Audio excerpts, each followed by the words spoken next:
So in this video, we're going to look at how to uh, allow your students to do group work while you're teaching. And this actually is one of the coolest features of Zoom. And before we even start, let me show you. Uh, we recently asked students to get an idea of what were the upsides, what are the downsides of online learning. A lot of downsides, a lot of those we know, but some of the upsides were really surprising.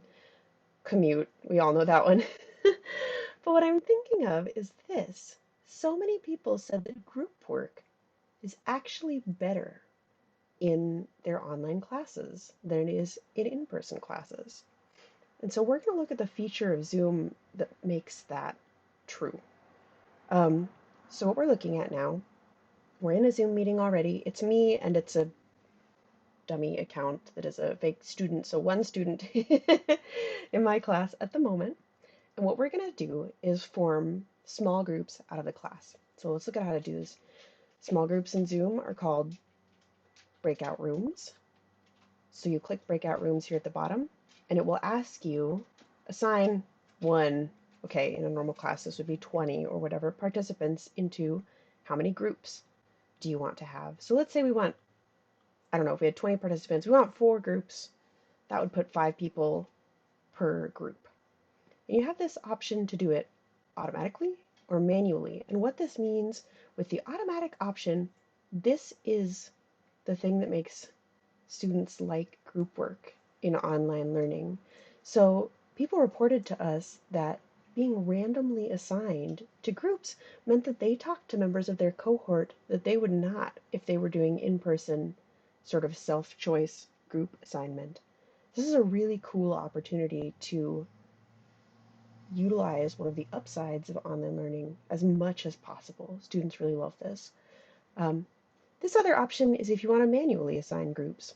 And you can sort of mix the two. If you want to initially randomly assign, but then for some reason somebody wants to switch groups or you're doing some kind of more complicated group structure, you can start with automatic and then later on do different things. We'll look at how to do that. So for now, I'm going to say four groups, assign my one fake student into those rooms. So go ahead and create breakout rooms.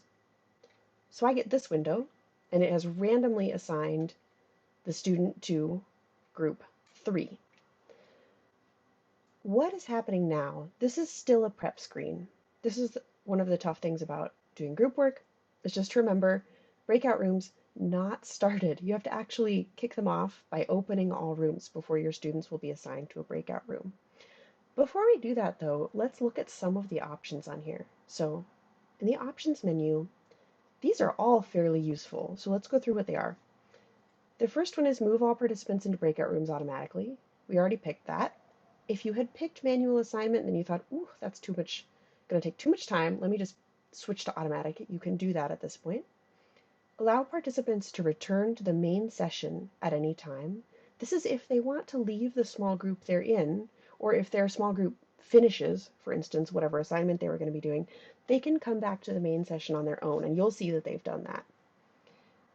This next one I like a lot. Breakout rooms close automatically after you can input a number of minutes. This way, if you tell people, okay, go talk for 20 minutes with your group, it will automatically, at a minute or two before the end of that, start counting down for them. So they have a good sense of how much time they have left. There's no surprises, and you don't have to remember to close the breakout rooms and bring them back to the main session. Incidentally, the next option is notify me when the time is up. So this will give you a notification when their breakout rooms are almost done.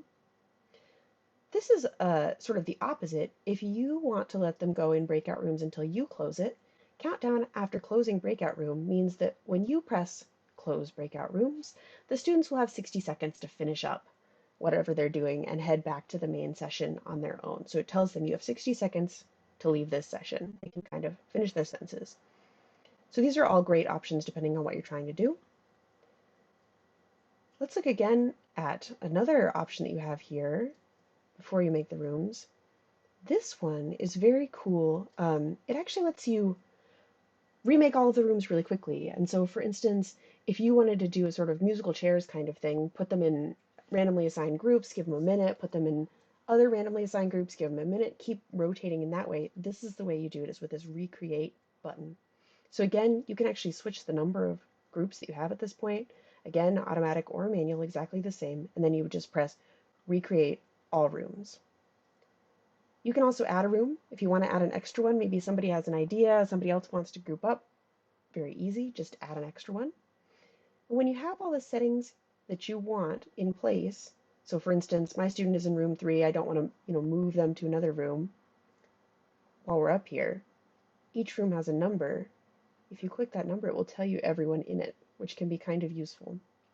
So let's say it's all in place. I'm going to hit open all rooms. All participants have been invited to join breakout rooms, which leaves me alone in the main session. So this is something to know. When you're looking at breakout rooms, all of your students are in there. You have options while they're in there. You have this countdown. I said 10 minutes, so this is counting down 10 minutes. I can go and rotate between the rooms as if you were walking between groups in your class. This is a very cool thing. I can also, if I hit broadcast a message to all, send a message to my students, like for instance, a topic to discuss, say. I can broadcast that and it's going to announce it in all of the breakout rooms if I want to get everybody at once. So you may be wondering, what does this look like to my students? So let's pull this up. This is the student view of a breakout room. I have to move my screens a little bit. Sorry, I've got a small desktop here. So this is their main screen. For instance, I just made that announcement so you can see from Mo Turner, topic to discuss. They all receive this announcement in green when I send it. They also have options when they're in the room, including invite the host. So this is akin to them raising their hands, which they can also still do. But this asks, he will send you a message asking you to come into their room. This window is just what they see while the breakout rooms are loading. So you'll see this as well as you join rooms. It just takes a second to do all of the sorting and shuffling of data.